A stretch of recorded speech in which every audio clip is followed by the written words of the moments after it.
also another advantage of data compression is that data security. So if we compress our data before transmitting it over the network, any attacker from any other which is trying to intercept our communication, even if we intercepts our communication and get access to our data, he cannot understand what the data is because it is encoded in some other form. So we have done research of various algorithms such as LG algorithms, Huffman coding, and arithmetic coding, and there are certain characteristics on which we can uh, select the best algorithm. But uh, as we have researched, we cannot 100% be 100% sure to say that one specific algorithm is the most efficient because uh, the compression depends on various characteristics such as the size of data, the type of data, which can be the image, audio, and video, or the text data, and also the compression time. There is certain characteristics of any compression algorithm to decide if that algorithm is the best algorithm, such as the compression ratio and the time taken for compression, or the memory, or the resource utilization by that compression algorithm. So there are two types of compression techniques, which is the lossless and the lossy.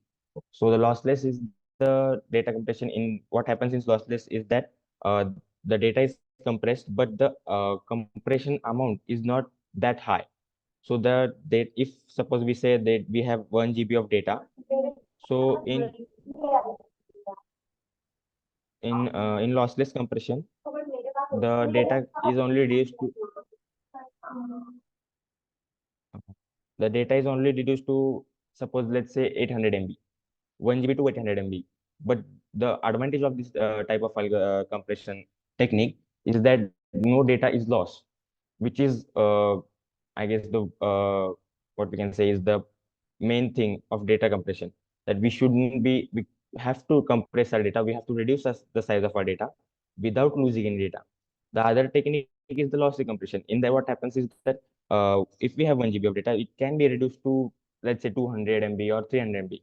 But the problem in that technique is that some data which can be lost or is lost, which might be useful to us.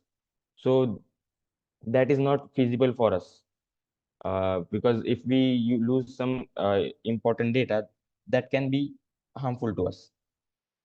So lossy techniques are used in data compression, so where we have to reduce the image size. So the quality of the image is also compromised there. So therefore, lossy data compression is not preferred by industries. So we have gone with the lossless data compression, and we have found out that among all the algorithms, Huffman coding algorithm can be said as the more efficient or the better algorithm to compression of the data on its own. So there is one more algorithm, which is the deflate algorithm. So this algorithm is make combines two algorithms together to compress the data, which is the Huffman coding and the LZ algorithm. So the data compression here in the deflate is more efficient than other, but on an individual algorithm, the Huffman coding can be proven as the most efficient algorithm. So this is the flow diagram of the proposed work. So if we are designing a system which can compress and decompress algorithms, and we can provide multiple compression algorithms in that system. So what the user has to do is, when the user wants to send any data over the network, so he can open the system. He then insert whatever his data is, then the data which can be of any size or any type. So when he uploads the data on that system, the system first cleans the data for any unwanted spaces or errors in that data, and then the system with Sorry to interrupt, but you're left with 1 minute more only. okay, thank you.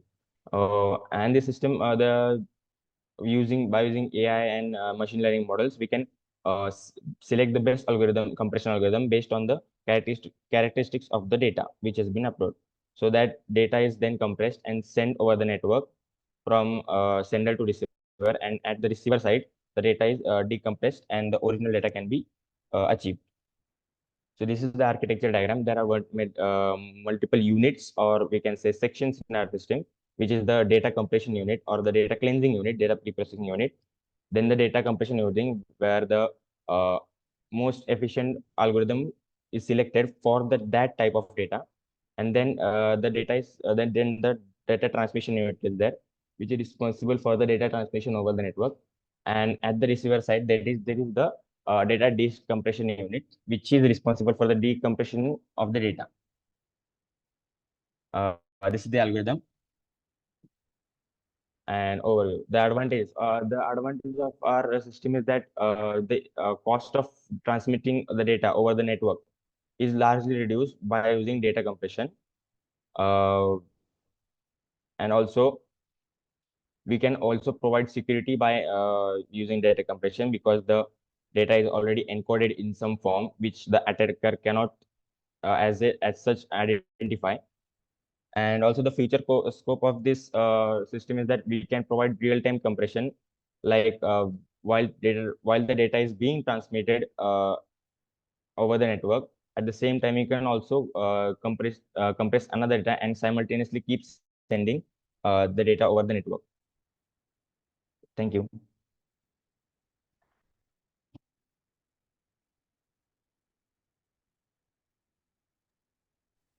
Okay. Thank you, sir. If there are any questions from anyone, they may ask now.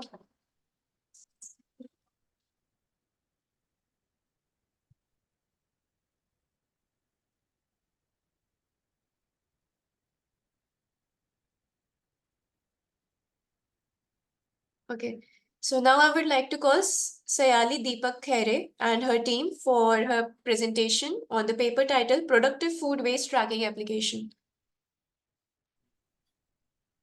Yes, ma'am. Hello, ma'am. Can I share the screen, ma'am? Sure, ma'am.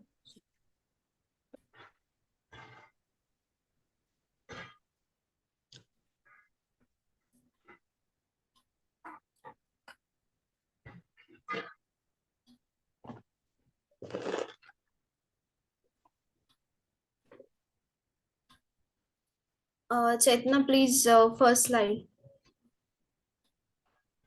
First, can you zoom it? Yes, yes.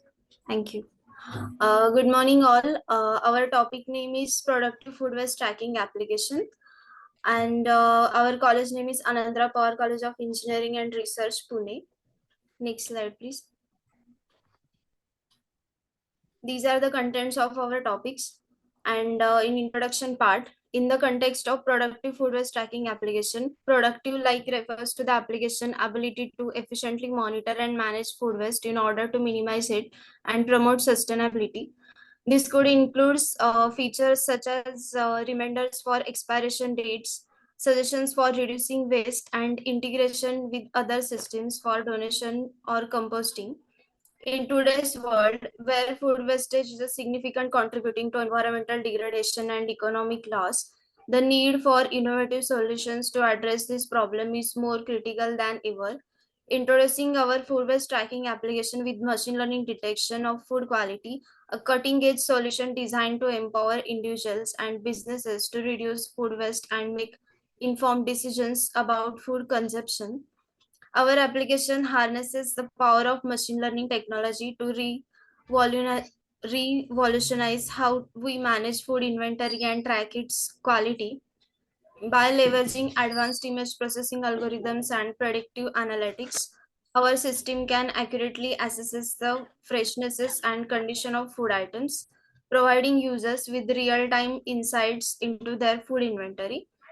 There are some key features. First is efficient memory management. Our application simplifies the process of managing food inventory by allowing users to easily input and track their food items using a mobile app or web interface. Machine learning, second is machine learning detection of food quality. Utilize state of an art machine learning processes. Our system can analyze images of food items uploaded by users and determine their quality, freshness, and potential for consumption. Third is expiration date tracking. Users can set expiration dates of their food items, and the application will send timely reminders to help prevent unnecessary waste. Fourth is waste reduction strategies. Based on the data collected, our application offers personalized recommendations and strategies to minimize food waste, such as meal planning suggestions and creative recipes for using leftover ingredients.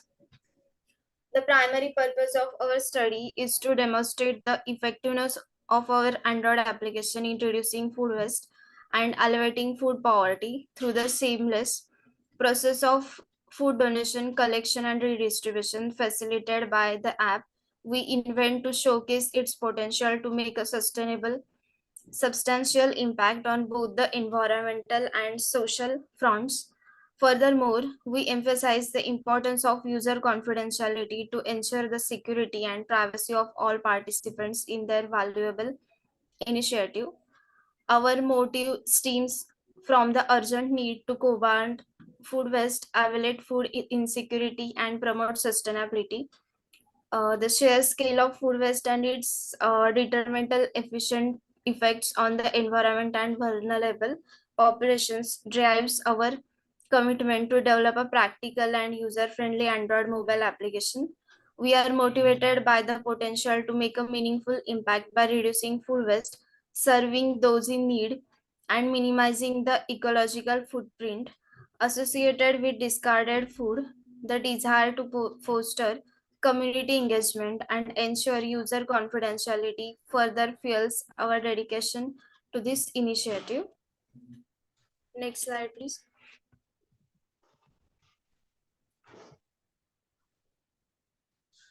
So basically, objectives of our project is that develop the mobile application so we can reduce the food waste from this application. Next one is foster community engagement. That is, from this application, we can create opportunities for the people to connect, collaborate, and contribute to the social food donation.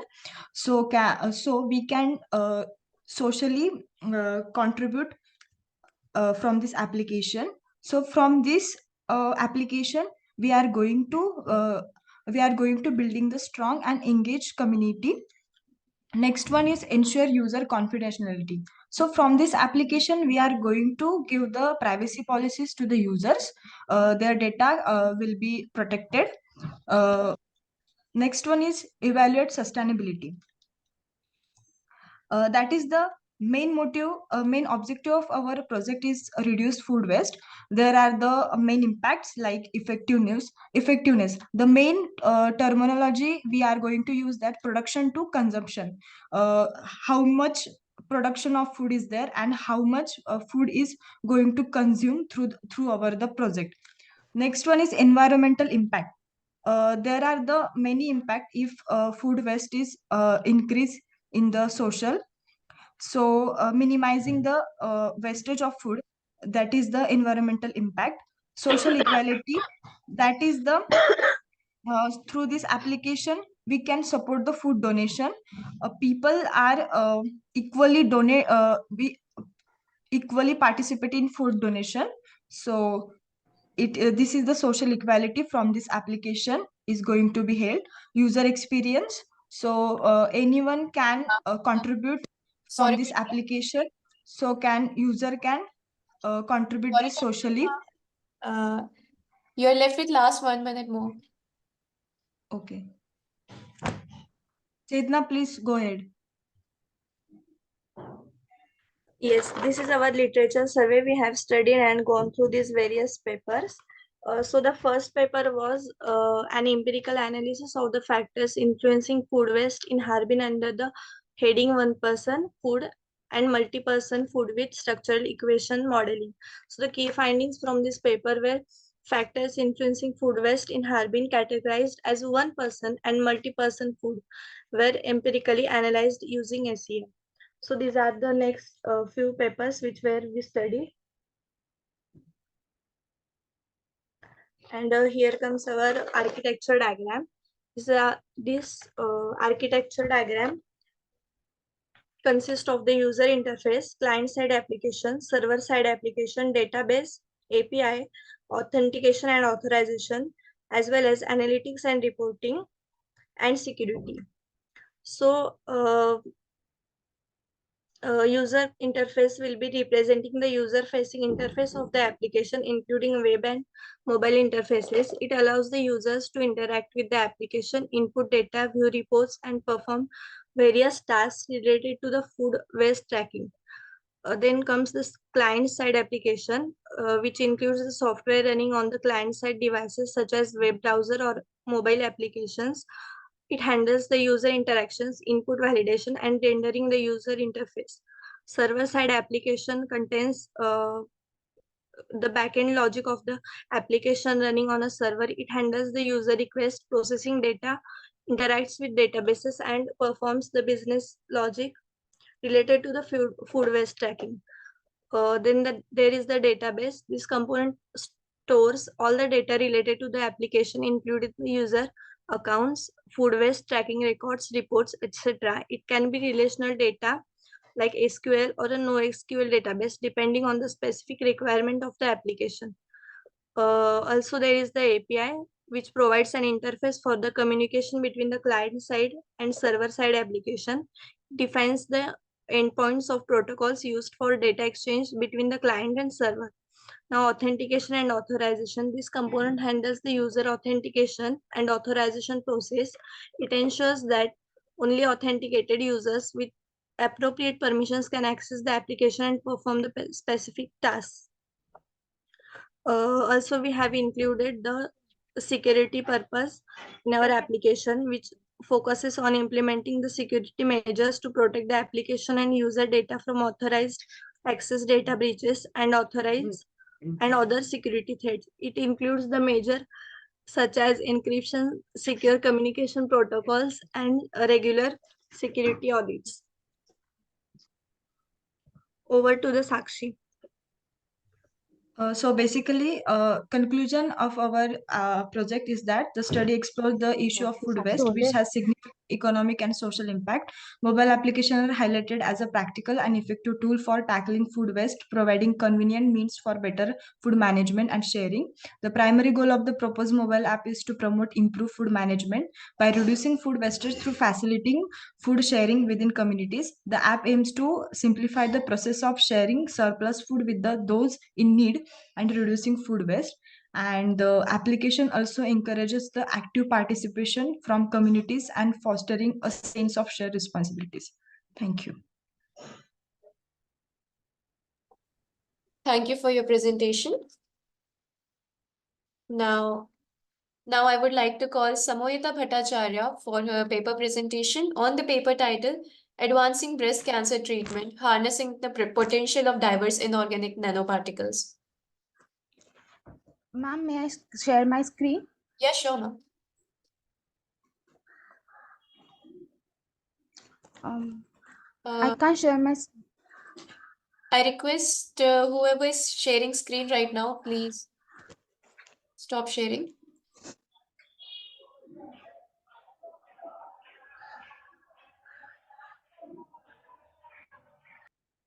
Anjali Lodhe, ma'am. Sakshi Hole, ma'am. Yes, ma'am. Please stop sharing your screen.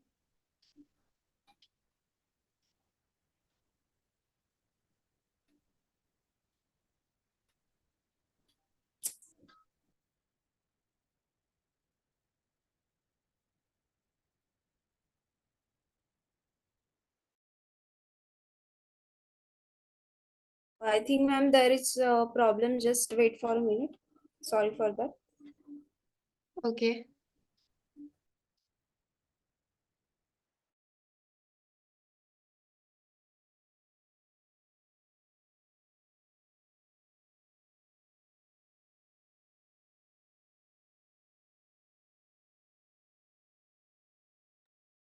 Samohita, ma'am, please share your screen now.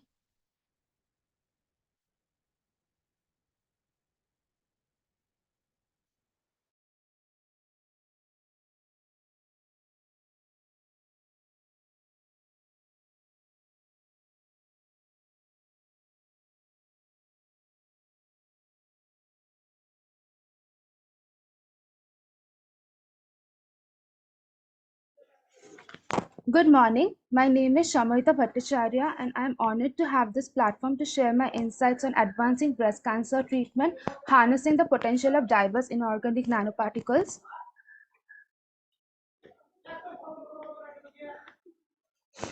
For the next few minutes, I will be delving into a comprehensive review of the potential of inorganic nanoparticles in breast cancer theranostics. I will mainly be focusing on supramagnetic nanoparticles, gold nanoparticles, and quantum dots in breast cancer treatment. I will illustrate my methods for this scoping review, and I'll be highlighting the transformative impact of nanoparticles in diagnostic, tumor imaging, and targeted drug delivery for breast cancer management. Finally, I'll be concluding with the biosafety concerns and biocompatibility issues and potential of toxicity of nanoparticles with the article's contribution in this field. So the main research questions that have led to this scoping review are: how do inorganic nanoparticles like supramagnetic gold and quantum dots contribute to breast cancer theranostics? The second question is, what are the key challenges and future directions in utilizing nanoparticles for breast cancer treatment? So the background of this scoping review is breast cancer remains a formidable global health challenge affecting millions of women all around the world. The key statistic shows 2.3 million women globally are affected by breast cancer, with a mortality of 685,000 recorded in 2020 alone. There are many subtypes to breast cancer. The main subtypes are luminal A, luminal B, HER2+, and triple negative breast cancer. The triple negative breast cancer, accounting for about 20% of cases globally, exhibit the highest prevalence in India among other countries. There are many challenges in breast cancer treatment, like tumor heterogeneity, chemotherapy resistance, and failure in TNBC.